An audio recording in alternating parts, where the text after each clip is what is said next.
Hey, what's going on, everybody? It's your boy, Cody Sperber, the Clever Investor here. Today, we're going to be diving deep, so deep, into the game of sales. Now, you know I'm all about that real estate life, but these sales strategies, they're universal. Whether you're wholesaling, rehabbing, or even network marketing with my supplement company, OSnap, these tips, they're going to level you up. So with that said, let's dive on in. Listen, in any business, especially in the real estate business, you've got to master the art of active listening. Don't just nod your head up and down. Actually, slow down and understand what the other person is trying to say. This is how you're going to find out what they really need and how you can ultimately provide it for them. So let me give you a real-world example. Let's say you're trying to wholesale a property and you're talking to a potential seller. Instead of overwhelming them with information, you let them speak about their needs, their concerns. You let them ask their questions. In other words, you become a great question asker and, more importantly, a great listener. You summarize, then you repeat back what you just heard, showing that you fully understand their situation. This is going to set the stage for a tailored pitch that you're going to address their specific issues, and eventually, it's going to make the close a lot smoother. Next up, let's talk about persuasion. My favorite principle, reciprocity. Give your clients insane value up front, something that they can touch, something that they can feel, something that they can watch, and watch how quickly they're going to give back by doing business with you. So for example, in the real world, in my online education business, I can offer free training, a free webinar, a free video that provides immense value, teaching genuine real estate investment tactics that work in today's real estate environment. By offering this free gift or this free value, it's going to foster a sense of obligation from the prospect or from the potential real estate investor that maybe has never done business with me, that we have some rapport here, that I'm giving you something of value, making it more likely for you to eventually end up wanting to work with me and invest in my courses or my mentorship. The key to pulling this off is confidence.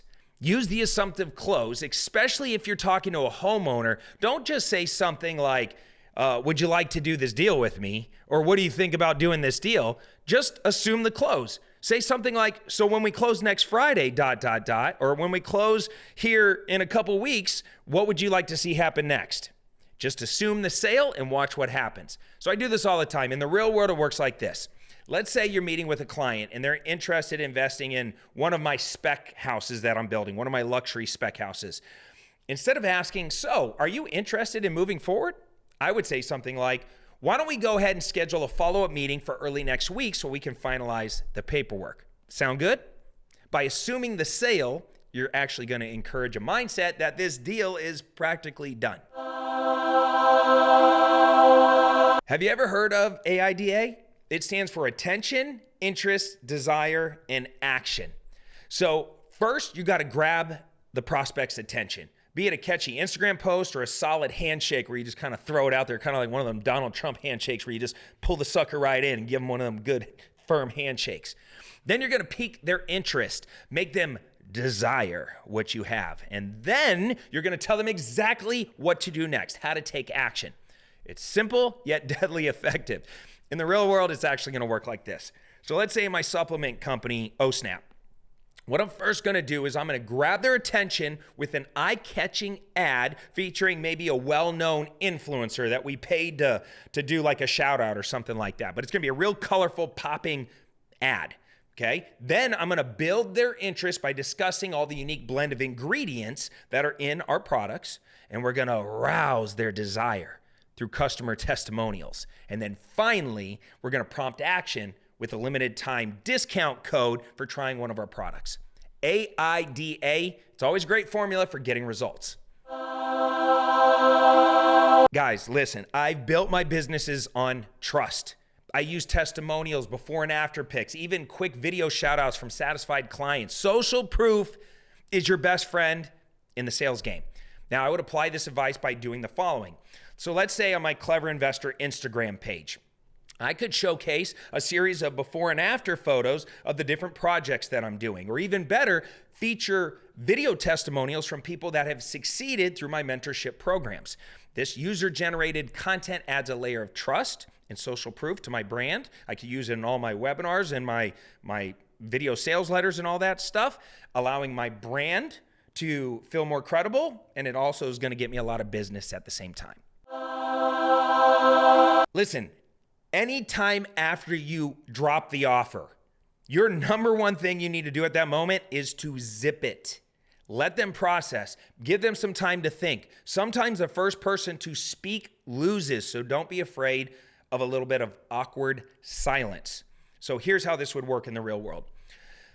I just did one of my recent multifamily deals, and I was knee deep in the middle of the negotiation with a 188 unit multifamily deal. And after I made my final offer, I just stopped talking and I let the silence just like hang in the air. And it took a while, right? It took like uncomfortable amount of silence. And I put a lot of pressure on the other party before they finally spoke first. And what's going to happen is a lot of times if you just shut up, they're going to speak first. Sometimes, a lot of times, they actually negotiate against themselves or just accept your offer just to break the silence, just to make it not so uncomfortable. And that's exactly what happened in this particular deal. Guys, this is gold, especially for objections, and it's simple to deploy. Say, I understand how you feel. Others have felt the same way, but what they found is ... This turns their objection into your opportunity. So it's going to work like this. Suppose somebody's skeptical about joining my mentorship program at Clever Investor. I could say, listen, I understand how you feel. A lot of my successful students felt the same way initially. But what they found is that after 1 month in the program, they closed their first deal, and now they're on the path towards financial freedom. The feel, felt, found technique, it's old, it's simple, but it's extremely effective. All right, last tip, but definitely not the least, is ABC. Always be closing. From that first hello to the final signature, keep your eye on the prize. Know that you have the best product. Know that you have the best service. Know that once you make the offer, it's your obligation to close the sale. Not an option, it's your obligation. If you really believe in your stuff, it's your obligation. But remember this, the deal is never actually closed until it's closed. Sometimes people celebrate too early. I see this happen in real estate all the time. They're counting their chickens before they hatch. They're spending their money in their mind before the deal is all the way closed at the finish line. The customer needs to feel like they got a killer deal from you. They need to feel like they would want to do it again and again and again. And until you have a customer that's willing to bring you more business, okay, you really haven't closed the sale, or at least haven't done it the right way. You want to close the sale aggressively, but in a good way, and that's how you scale a business.